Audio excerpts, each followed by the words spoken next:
আপনি কি এখনো ফোনপেতে অনেক পুরনো পাসওয়ার্ড ব্যবহার করছেন?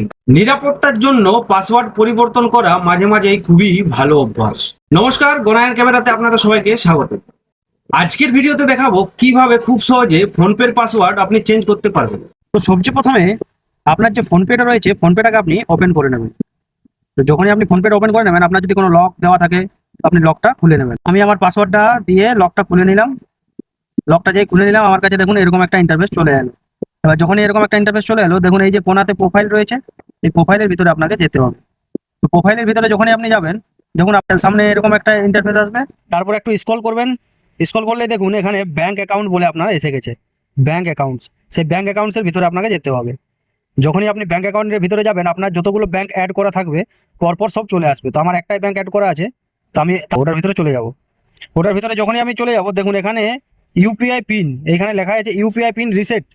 আপনি যদি ভুলে গেছেন পাসওয়ার্ডটা, আপনি যদি ভুলে গেছেন তাহলে আপনি রিসেট করতে পারবেন। আর যদি আপনি চেঞ্জ করবেন তাহলে চেঞ্জে যাবেন। তো যখনই আপনি চেঞ্জে যাবেন, চেঞ্জের ভিতরে গেলে আপনার যে পুরনো পিনটা ছিল সেই পুরনো পিনটা আপনাকে দিতে হবে। তো আপনি এখানে পুরনো পিনটা দিয়ে নেবেন। তো আমি আমার পুরনো পিনটা দিয়ে দিলাম। পুরনো পিনটা দিয়ে নেক্সট করব।